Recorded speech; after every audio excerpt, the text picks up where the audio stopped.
Hello, चलिए आज के इस वीडियो में डिस्कस करते हैं सिंपल सा सम। बहुत ही सिंपल है, आप इजीली खुद ब खुद कर सकते हैं। तो हमें ऑलरेडी फिगर दिया हुआ है और इस फिगर से रिलेटेड इंफॉर्मेशन दिया हुआ है। चलिए इंफॉर्मेशन को देख लेते हैं। क्या दिया है? दिया है a dash d dash c, that means d is between a and c। b dash e dash c, that means e is between b and c। ये दिया हुआ है। उन्होंने कहा है D is parallel to A B. Okay, D E A B को parallel है। Triangle में एक लाइन एक साइड को पैरेलल है, याद रखना इंफॉर्मेशन। ओके, कुछ वैल्यूज दिए हैं हमें। एडी की वैल्यू दी गई है 5। ओके, डीसी की वैल्यू दी गई है 3 और बीसी की वैल्यू दी गई है 6.4 और हमें बोला गया है फाइंड बीई, हमें बी का लेंथ फाइंड करना है। तो चलिए, जब आप इस सम को देख रहे हो, हमारे पास एक ट्राइंगल है और इस ट्राइंगल में एक लाइन एक साइड को पैरेलल है, ये इंफॉर्मेशन दिया है। तो मुझे बताइए, अगर एक ट्राइंगल में लाइन एक साइड को पैरेलल है और अगर हम पार्ट्स के बारे में बात करें तो हम बोलोगे हाँ, हमें ये रेशियोज इक्वल मिलेंगे। कौन से ratios? C D upon D A is equal to C upon E B, ये रेशियोज इक्वल मिलेंगे। बट किसके वजह से? किसने कहा? सही बोल रहे हो, सही सोच रहे हो भाई। बेसिक प्रोपोर्शनैलिटी थ्योरम हमें ये मिलेगा, राइट है ना? ओके, दैट मीन्स आप बोलोगे हाँ, हम बेसिक प्रोपोर्शनैलिटी थ्योरम यूज करेंगे तो हमें C D upon D A equal to C upon E B मिलेगा। बट सी नहीं दिया है, ईबी भी नहीं दिया है, तो हम करें क्या?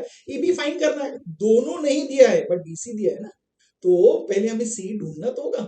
बट बी भी नहीं पता है, तो चलिए काम करते हैं। बी नहीं दिया है तो बी को हम एक्स ले लेते हैं। तो बी का लेंथ है एक्स यूनिट्स। अब देखिए, बीसी का लेंथ हमें पता है 6.4 है, बी का लेंथ एक्स है, तो क्या हम सी फाइंड कर सकते हैं? कर सकते हैं। कैसे? बीसी पता है ना, what is BC? BC is BE plus EC, ऐसा लिखते हैं। इसका रीजन क्या है? हमें पता है बी डैश ई डैश सी, लिख लीजिए। अब वैल्यू सबस्टिट्यूट कीजिए। बीसी का लेंथ क्या है? 6.4, लिख लीजिए 6.4। बी का लेंथ है एक्स प्लस सी है, तो इससे हमें सी का लेंथ मिलेगा प्लस एक्स को वहां पे ट्रांसपोज कीजिए तो हमें सी का लेंथ मिलेगा 6.4 माइनस एक्स। ये रहा सी का लेंथ। तो आप बोलोगे वाह, हमें सी का लेंथ मिल गया। अब क्या हम यहां पे बेसिक प्रोपोर्शनैलिटी थ्योरम अप्लाई कर सकते हैं? Very good.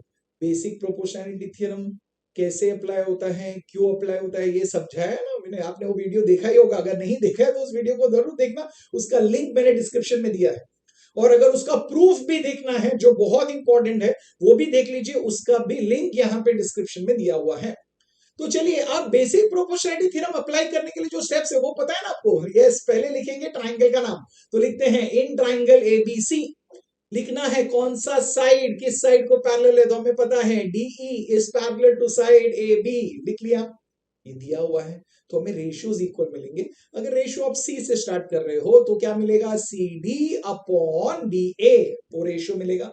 इक्वल टू, अगर यहां से सी डी लिया है तो दूसरा रेशियो कहां से आएगा? CE upon E B. Very good, तो वो लिख लीजिए। और ये रेशियोज इक्वल है, इसका रीजन लिखना मत भूलिए, वो बहुत important. That is by basic proportionality theorem. ये हमने लिख दिया। अब वैल्यू सब्स्टिट्यूट कर लेते हैं। चलिए, सीडी का लेंथ क्या है? 3। एडी का लेंथ क्या है? 5।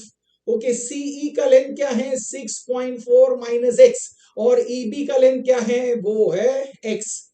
अब इसे सॉल्व करना है और x का वैल्यू मिलेगा। तो आप बोलोगे तो बहुत इजी है, हमें सिर्फ क्रॉस मल्टीप्लाई करना है। तो हमें क्या मिलेगा? 3 into x. Okay, 3x is equal to 5 into 6.4 minus x. तो 6.4 माइनस एक्स ये ब्रैकेट में आएगा। Very good. चलिए, लेफ्ट हैंड साइड में तो 3x ही रहेगा, राइट हैंड साइड में ब्रैकेट को ओपन कर लेते तो क्या आएगा? 5 इंटू 6.4। 5 इंटू 6.4, तो पहले डेसिमल हटा लीजिए, 64 इंटू 5 कीजिए, हमें कितना मिलेगा? That is 320। वहां पे एक डेसिमल प्लेस तो वो जीरो हट जाएगा, दैट मींस हमें मिलेगा 32। तो लिखिए 32। 5 into minus x negative x, हमें मिलेगा यहाँ पे नेगेटिव 5x। वेरी गुड, तो लिख लिया। तो ब्रैकेट ओपन कर लिया। ओके, अब क्या करेंगे? x के टर्म्स, वेरिएबल टर्म्स को एक साइड पे जमा कर लेते हैं। सो नेगेटिव 5x जब हम लेफ्ट हैंड साइड में लेके जाएंगे तो वो बन जाएगा पॉजिटिव 5x।